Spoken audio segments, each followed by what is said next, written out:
அனைவருக்கும் வணக்கம். தமிழ் சுற்றுலா பதிவுக்காக சரவணன். இன்றைக்கி நாம் இந்த வீடியோவில் பார்க்க போகிறது சென்னையிலேயே குரோம்பேட்டிலுக்கு பின்னாடி இருக்கிற பச்சை மலை என்ற ஊருக்கு தாங்க வந்திருக்கோம். இந்த வீடியோ நம்மளோட சேனலில் ஏற்கனவே போட்டிருக்கோம். ஏற்கனவே போட்ட வீடியோவை திரும்ப எதுக்காக போகிறேன்னு நீங்கள் கேட்குறது எனக்கு புரியுது. அதுக்கான காரணமும் இருக்குது. நம்ம சேனல் வச்சு என்னோட 1 வருஷம் ஆகுது. ஃபஸ்ட்டு சேனல் ஆரம்பிக்கும் போது நான் முதல்ல போட்ட வீடியோவை இந்த பச்சை மலை தான். அப்போது பச்சை மலையில் பழைய கோயில் முற்றிலும் அழிஞ்சிடுச்சு. புதுசாக கோயில் எழுப்பிட்டு இருந்தாங்க. இப்போ அந்த கோயிலோட வேலைகள்லாம் முடிஞ்சு கும்பாபிஷேகமும் முடிஞ்சிச்சுங்க. இன்றைக்கி எப்படி இருக்குன்னு பார்க்குறதுக்காக தான் நம்ம இந்த கோயிலுக்கு வந்திருக்கோம். இன்றைக்கி ஒரு குழப்பம் இருந்தது. ஒரு ஃபால்ஸ் ஒன்று போடலாமா இல்லை கோட்டைகள் ஏதாவது போடலாமா அப்படின்னு சொல்லிட்டு யோசிக்கும்போது நம்ம முதல்ல போட்ட பச்சை மலை வீடியோவை போடலான்னு சொல்லிட்டு தாங்க திரும்ப அந்த கோயிலுக்கு போயிட்டு அந்த வீடியோ எடுத்து உங்களுக்காக போட்டிருக்காங்க. நம்ம சேனலை சப்ஸ்கிரைப் பண்ணாதாங்க சப்ஸ்கிரைப் பண்ணிங்க. அப்படியே கூட இருக்கிற பெல் பட்டனையும் அழுத்திக்கிட்டு அதில் இருக்கிற ஆல் அண்ட் ஆப்ஷனையும் அழுத்திங்க. வாங்க ஃப்ரெண்ட்ஸ், வீடியோக்குள்ளே போகலாம். மலை மேலே ஏறத்துக்கு படிகள்னு பார்த்தீங்கன்னா ரொம்ப அதிகமாகலாம் இல்லைங்க. அதிகபட்சம் ஒரு 50 படிகள் தான் இருக்கும். அந்த 50 படிகளை நம்ம கடந்து வந்துட்டாலே மலைக்கு மேலே வந்துடலாம். படியில் இப்போது பெயிண்டில் அடித்து நல்லா புதுசாக வச்சுருக்காங்க. அது மட்டும் இல்லாமல் சைடில் இருந்தால் செடிகள்லாம் வெட்டி ரொம்பவுமே சுத்தமாகவும் இருக்குது. அப்படியே கொஞ்சம் தூரம் நம்ம வாக்கிங் பண்ணி போனோம்னா மலைக்கு மேலே போயிடலாங்க. படி ஏறி வர முடியாதவங்களுக்குன்னு தனியாக வழி ஒன்று இருக்குது. அது வழியாக நம்மளோட காரு பைக் எதாவது மேலே வண்டி மேலே எடுத்துகிட்டு வரலாங்க. அந்த பக்கமாக வரும்போது பார்த்திங்கன்னா முனீஸ்வரர் முதலே நம்மளை பாதுகாப்பாக வரவேற்கிறாரு. அப்படியே நம்ம கோயிலுக்குள்ளே என்ட்ரானவனே பார்த்திங்கன்னா இந்த கோயில் இப்போ புதுசாக கட்டப்பட்டதுங்க. பழைய கோயில் முற்றிலும் அழிஞ்சிடுச்சு. இந்த கோயில் யாரால் எப்போ கட்டப்பட்டதுன்ற முழு விவரம் நமக்கு கிடைக்கலங்க. இப்போ இருக்கிற கோயில் ரொம்பவுமே பிரம்மாண்டமாக தான் இருக்குது. 2 பக்கமும் நுழைவாயில்கள் வச்சுருக்காங்கங்க. கோயிலுக்குள்ளே என்ட்ரன்ஸ் ஆகிறதுக்கு 2 பக்கமும் வழி இருக்குது. வெளியிலேயே மிகப்பெரிய துவாரபாலர்களும் மேலே கோபுரத்துக்கு வழியாக அங்கே சிவபெருமான், பார்வதி, விநாயகர், முருகரோட சிற்பங்கள் ரொம்பவுமே அழகாக இருக்குது. கோயிலுக்குள்ளே போயிட்டு இறைவனை தரிசிக்கிறதுக்கு முன்னாடி கோயிலோட ஆப்போசிட்டில் அப்படியே மிகப்பெரிய ஒரு குளம் ஒன்று இருக்குங்க. அதுக்குள்ளே பால அம்பிகை ஒரு குகைக்குள்ளே எழுந்தருளி இருக்காங்க. அதுதான் நம்ம பார்க்க போகிறோம். இங்கே எதிர்க்க இருக்கிற இந்த கிணற்றில் கிட்டத்தட்ட ஒரு 500 வருட காலமாக இந்த பாலாம்பிகை இங்கே இருந்திருக்காங்க. அதுக்கப்புறமா தான் இங்கே இருந்ததை அவங்க கண்டுபிடிச்சி இந்த குளத்தை முழுதுமாக வெட்டி எடுத்து உள்ளே இருக்கிற சாமியை இப்போ வழிபட்டுட்டு வராங்க. ரொம்பவுமே அழகாக தத்ரூபமாக இருக்கிற இந்த பாலாம்பிகையை முதல்ல நம்ம வணங்கிட்டு அதுக்கப்புறமா கோயிலுக்குள்ளே போகலாம். நான் சரியாக போன வருஷம் இந்த கோயிலுக்கு வரும்போது இந்த கோயிலோட கட்டுமான பணின்றது ஒரு கால்வாசி தான் நடைபெற்றுட்டு இருந்துச்சு. அதாவது அப்போ தான் கற்கள் வச்சு கட்ட ஆரம்பிச்சிட்டு இருந்தாங்க. இப்போது இந்த கோயில் முழுவதும் கட்டி நல்லா அழகாக இருக்குங்க. கோயில் பெயிண்ட்லாம் பண்ணி சூப்பராக இருக்குது. உள்ள சிவபெருமான் நமக்கு அத்திரீஸ்வரராகவும் அம்மை அனுசுயா தேவியாகவும் நமக்கு காட்சி கொடுக்குறாங்க. ரொம்பவுமே அழகாக இருக்குது பார்க்குறதுக்கு. இப்போ நம்ம கோயிலோட வெளிப்புறம் தான் சுற்றி வரோம். இந்த கோயில் பார்த்திங்கன்னா கஜபிஷ்ட வடிவத்தில் கட்டியிருக்காங்க. ஏன்னா பழைய கோயில் அந்த வடிவத்தில் தான் இருந்திருக்கு. அந்த பழமை மாறாமல் இருக்கிறதுக்காக கஜபிஷ்ட வடிவில் கட்டியிருக்காங்க. கோஷ்டத்தை சுற்றியும் பார்த்திங்கன்னா நர்த்தன விநாயகர், தட்சிணாமூர்த்தி, பின்னாடி பார்த்திங்கன்னா லிங்கோத்பவர், பிரம்மா, துர்கை அம்மன் சொல்லிட்டு அதே போன்ற அமைப்பில் ரொம்பவே அழகாக பண்ணியிருக்காங்க.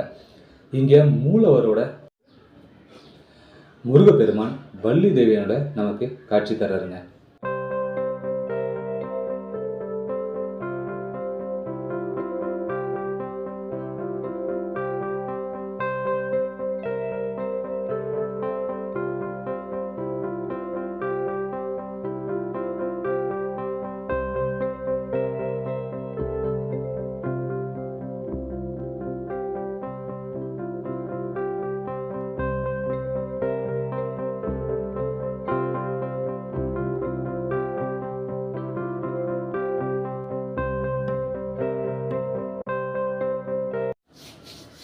வெளிப்பிரகாரம் சுற்றி வரும்போதே பார்த்திங்கன்னா இங்கே அழகான நவகிரகங்களும் அதற்கு எதிர்க்கவே பார்த்திங்கன்னா பைரவரும் இங்கே வச்சுருக்காங்க.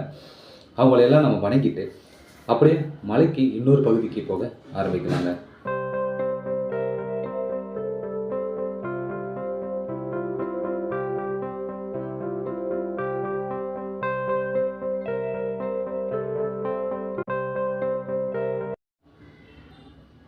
கோயிலோட இடதுபுறம் பார்த்தீங்கன்னா வீர ஆஞ்சநேயர் இருக்காரு. அவரை வணங்கிட்டு அது பக்கத்துலேயே ஒரு மண்டபம் இருக்குங்க. இந்த மண்டபம் எதற்காக இருக்குன்னு இப்போ பார்க்கலாம். அது இந்த கோயில் வந்து கட்டிகிட்டு இருக்கும்போது அங்கே இருந்த மூலவரை இது உள்ளே வச்சு தாங்க வழிபாடு பண்ணிட்டு வந்தாங்க.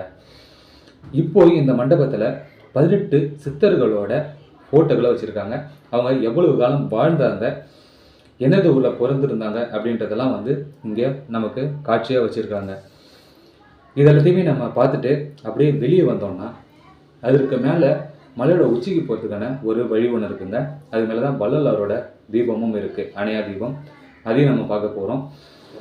இந்த சித்தர்கள் பேர்கள் எல்லாத்தையுமே ஒன்று ஒன்றா நம்ம படித்து எவ்வளவு காலம் வாழ்ந்தாங்கன்றதை தெரிஞ்சுக்கிட்டு அப்படியே மலைக்கு மேலே ஏற ஆரம்பிக்கலாம்.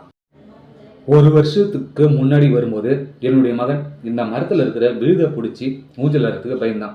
ஆனால் இந்த முறை அவன் தைரியமாக ஊஞ்சல் ஆட ஆரம்பித்தாங்க. அது ஒரு சின்ன வீடியோவை எடுத்திருக்கேன். இந்த மரம் தான் என்னுடைய டிபி பிக்சரில் பேக்ரவுண்ட்லேயும் வச்சுருக்கேங்க.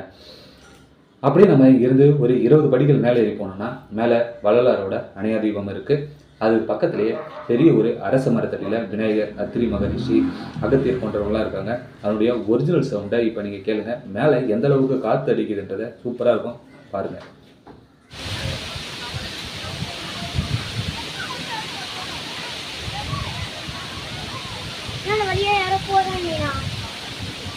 அங்கே போய் பார்க்கலாம். ஆமாம், அகத்தியர், ராகு, அரச மரத்து விநாயகர், கேது, அத்திரி மகரிஷி.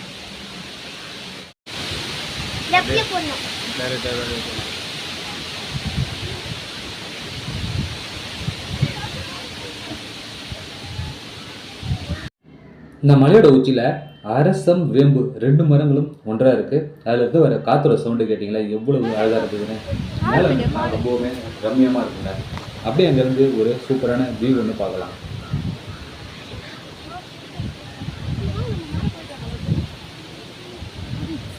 ஹாய் ஃப்ரெண்ட்ஸ், இப்போ வந்து பார்த்தீங்கன்னா நம்ம பின்னாடி செம்ம வியூ இருக்குல்ல.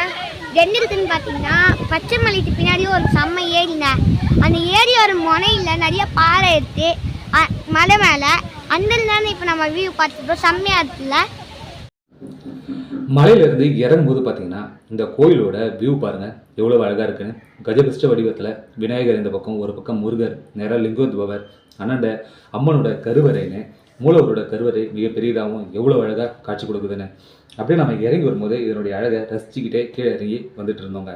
ரொம்பவுமே அற்புதமாக இருந்த இடத்துக்கு நீங்களும் வீக்கெண்டில் ஃப்ரீயாக இருந்தீங்கன்னா ஒரு முறை இந்த பச்சை மலைக்கு வாங்க. ஏன்னா இப்போது நிறைய பேருக்கு ரீச் ஆகிடுச்சு, தெரியாதுன்னு சொல்ல முடியாது, நிறைய பேருக்கு ரீச் ஆகிடுச்சு. இருந்தாலும் உங்களுக்கு வரத்துக்கு ஃப்ரீ டைம் கிடைக்கலன்னா ஒரு வீக் டேஸில் வாங்க. காலையில் 7 மணிலேருந்து 12 மணி வரைக்கும் அந்த கோயில் திறந்துதாங்க இருக்குது. அதே போல் ஈவினிங்கில் 4 மணிலேருந்து 8 மணி வரைக்கும் கோயில் நட திறந்ததாக இருக்கும்.